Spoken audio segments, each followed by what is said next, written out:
The night of March 3, 2022, Kouri Richins handed her husband a Moscow Mule and told him she loved him. By the following morning, Eric Richins was cold and unresponsive in their bed. She called 911, sobbing so hard she could barely get the words out. The defense, years later, would open trial by playing that recording for the jury. Those were the sounds of a wife becoming a widow, her attorney told the courtroom. And maybe they were. Or maybe they were the sounds of a woman who had already rehearsed this moment in her head more than once. That question, what was real inside Kouri Richins, is what this case keeps circling back to. Because on the surface, everything about her looked like grief. She cried at the funeral. She gathered her 3 young sons around her. And then, less than a year after burying her husband, she published a children's book. It was called Are You With Me? A story about a little boy who loses his father, comforted by the idea that a parent watching from above never truly leaves. The cover showed a father with angel wings. She went on local television to promote it. She told the host it helped her children process the unexpected death of their dad. She was arrested less than a month later. The thing about this case that most coverage misses is that the book isn't a footnote, it's the thesis. Writing a grief manual for children while, according to prosecutors, having orchestrated the very loss you're describing, requires a particular architecture of the mind. It's not just cold calculation. It's something closer to compartmentalization at a clinical level. And understanding that is the only way to make sense of everything else that followed. Eric Richins died from fentanyl, 5 times the lethal dose. Toxicology placed 15 nanograms per milliliter of the synthetic opioid in his blood, a concentration so far above established fatal thresholds that medical examiners noted other documented deaths had occurred at levels as low as 3. This wasn't an accidental graze with a contaminated substance. The quantity found in his system was deliberate, and it was massive, which means whoever put it there wanted certainty. There was no room left for survival in that number. Prosecutors allege Kouri slipped the drug into a cocktail she prepared for him that night. What makes this more than a theory is the timeline surrounding it. Valentine's Day 2022. Roughly 3 weeks earlier, Eric's business partner, Kouri Wright, testified that he received a phone call from Eric that day carrying a quality he had only heard twice before in their entire friendship. Once when Eric's mother died, and once when he witnessed a serious road accident. Fear and urgency, Wright described it. That Valentine's Day, prosecutors allege Kouri had served Eric a fentanyl-laced sandwich that caused him to break out in hives and lose consciousness. He survived. 3 weeks later, he didn't. The question prosecutors had to answer, and the one the defense hammered relentlessly, is where the fentanyl came from. No trace was found anywhere in the house. The state's key witness was Carmen Lauber, the family's housekeeper, who told detectives that on multiple occasions she had sold Kouri up to 90 blue-green fentanyl pills, acquired from a dealer named Robert Crozier, after Kouri allegedly asked for something stronger than what she had been providing. Lauber was granted immunity in exchange for her cooperation. Crozier complicated the picture considerably when he later stated in a sworn affidavit that he had sold Lauber oxycodone, not fentanyl. He had told detectives otherwise while sitting in a jail cell, detoxing. The defense made Lauber's credibility a centerpiece of their strategy, arguing she had every professional and legal reason to shape her account in whatever direction protected herself. But here's where the defense theory runs into a structural problem. The argument that Eric Richins accidentally ingested fentanyl on his own, perhaps through a contaminated THC gummy, as his wife suggested to officers who responded that night, requires several unlikely things to be simultaneously true. It requires Eric to have maintained a secret drug habit that his wife, his business partner, and his own family knew absolutely nothing about. His sister Katie testified that their mother had worked as a drug and alcohol counselor, and that an awareness of the dangers of substance use had been deeply embedded in how they were raised from childhood. The defense's theory also requires that same man to have accidentally consumed 5 times a lethal dose without any prior known episode on the exact same night his wife prepared him a celebratory drink after closing a property deal. And it requires ignoring the Valentine's Day incident entirely, which, if accepted as a poisoning attempt, makes the accidental exposure narrative essentially impossible to hold together. What the prosecution built around the surrounding evidence is where this case gets genuinely unsettling. Kouri was carrying $4.5 million in debt. Without her husband's knowledge, she had opened multiple life insurance policies on him, with combined benefits approaching $2 million. She believed, incorrectly as it turned out, that his death would allow her to inherit an estate worth more than $4 million. She was being actively pursued by creditors. Her real estate operation was hemorrhaging money.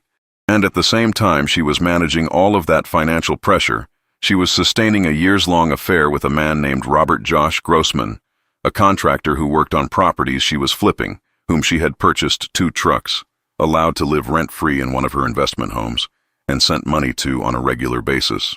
2 weeks before Eric died, she texted Grossman, "If he could just go away and you could just be here, life would be so perfect." Grossman took the stand, visibly shaken. He described a sprawling conversation he and Kouri had approximately 2 weeks after Eric's death, covering death, God, bow hunting, what he called supernatural topics, during which she asked him whether he had ever taken a life during his military service in Iraq and how it had made him feel. He said at the time it seemed like an unusual conversation. Sitting in the courtroom under oath, he acknowledged it read very differently in retrospect. Then there's the search history. Investigators recovered internet searches from Kouri Richins' devices in the period surrounding her husband's death. Among them, Women Utah Prison, Luxury Prisons for the Rich in America, and Can Cops Force You to Do a Lie Detector Test? The defense can try to contextualize any single search in isolation. It's much harder to explain the pattern, and harder still to account for why a grieving widow in the weeks surrounding her husband's death was thinking about incarceration at all. The detail that arguably caused her the most damage didn't come from a laboratory report or a cell tower record. It came from a piece of paper found during a routine search of her jail cell, more than a year after her arrest. Guards located a 6-page letter.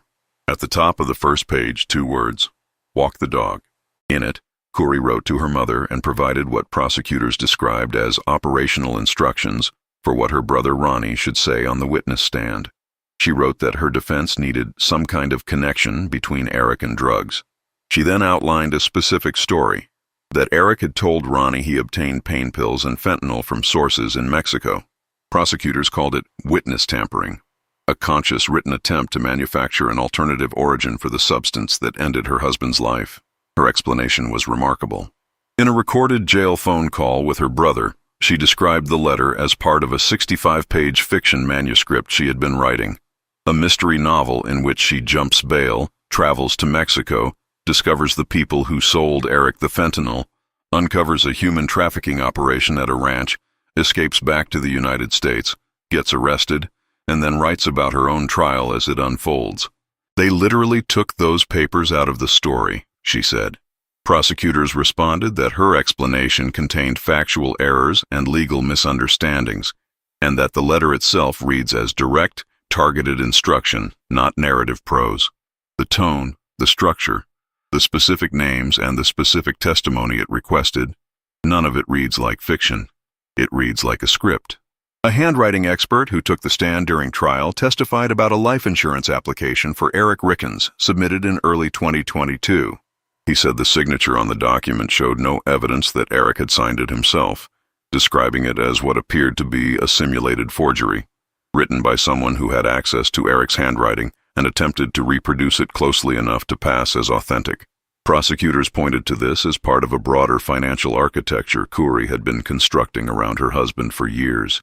Policies he didn't know about, loans taken against shared property without his consent, a financial web designed to convert his death into liquidity. What makes this case particularly difficult to resolve cleanly is that the defense isn't entirely without ammunition. The drug supply chain has genuine gaps. The key witness who provided the fentanyl is herself a convicted distributor who received immunity. The dealer who supposedly supplied her recanted his original statement under oath. No physical evidence of the drug was recovered from the home, and Eric Richins' medical history, including documented Lyme disease and what the defense characterized as painkiller dependency, leaves some theoretical room for an alternative explanation. Defense attorneys also pointed to an empty pill bottle found on his nightstand the night of his death, and bags of gummies he was known to consume regularly. What the prosecution is asking the jury to do is weigh that reasonable doubt against an enormous constellation of circumstantial evidence, the affair and the texts about wanting her husband to go away. The debt and the fraudulent insurance policies, the Valentine's Day incident, the housekeeper's account of purchasing fentanyl on Kouri's behalf, the phone forensics tracking high-volume contact between Kouri and the housekeeper in the weeks leading up to Eric's death, the search history, the handwriting forgery on the insurance application, the walk-the-dog letter written in her own hand from inside a jail cell, instructing her family to build a story she needed the jury to believe. Each piece alone is arguable. Taken together, prosecutors say, they describe a woman who spent months building toward a single outcome, survived a first attempt that failed, succeeded 3 weeks later, and then immediately began constructing a public identity as a grieving mother, writing a book about loss while allegedly being the cause of it. The trial began on February 23, 2026, and is expected to run through late March. Deliberations could begin in April. Kouri Richins has maintained her innocence throughout. Her family maintains the same. But the jury has now heard from nearly 40 witnesses. They've seen the texts. They've heard the phone calls made from jail. They've watched the 911 recording, the one her defense called the sound of a wife becoming a widow. And they'll have to decide whether the woman crying on that call was devastated, or whether she was simply very, very good at playing the part she had already assigned herself.